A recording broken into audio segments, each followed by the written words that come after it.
Bonjour, c'est Nelson Montfort. Je suis très heureux d'être des vôtres aujourd'hui pour apporter mon total soutien au comité scientifique ProAnima. Les activités du comité scientifique ProAnima cherchent à avoir des méthodes d'expérimentation plus fiables, plus scientifiques pour la santé humaine.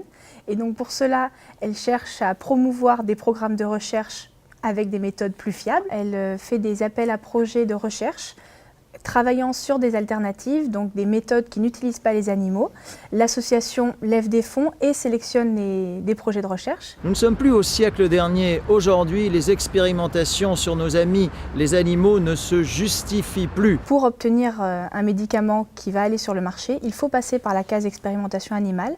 Même si les tests toxicologiques sur cellules, bioinformatiques sont positifs, il est imposé par la réglementation de faire des tests sur des animaux. Ensuite, seulement, les essais peuvent passer à l'humain. Dans cette réglementation, il y a une énorme part de tradition, c'est-à-dire qu'au siècle dernier, chez grand-papa, quand il n'existait pas les méthodes alternatives, les modèles animaux étaient effectivement la meilleure manière de tester la toxicité d'une molécule. C'est une croyance puisque, en fait, il y a des alternatives qui sont plus fiables, puisque les cellules d'un animal ne sont pas des cellules d'un humain, même si ça permet d'avoir la globalité de l'organisme, ça ne justifie pas au niveau scientifique que ça soit le meilleur modèle. Donc on continue à expérimenter sur les animaux en grande partie par habitude.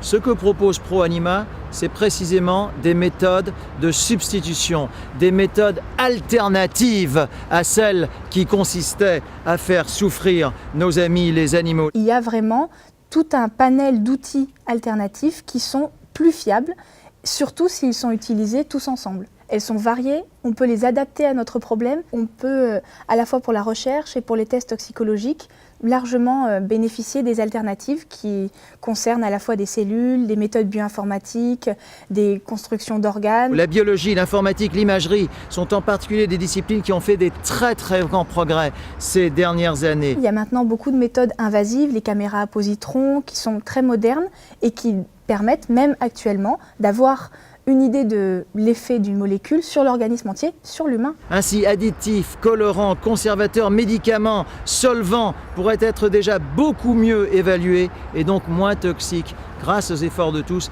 grâce aux efforts de ProAnima. Progressivement, j'ai l'espoir qu'on se rendra compte qu'au niveau scientifique, le modèle animal est dépassé, mais pour le moment, on n'y est pas encore. C'est-à-dire que pour le moment, on est simplement à la prise en compte de la souffrance des animaux. Je vous propose de me rejoindre au sein de ce comité d'éthique ProAnima dont je suis si fier, si proud d'être le parrain. ProAnima, sachez-le, édite un bulletin Science, Enjeux et Santé, un bulletin trimestriel. Soyez des nôtres, je vous y retrouverai avec beaucoup de plaisir. Vive ProAnima, I love you.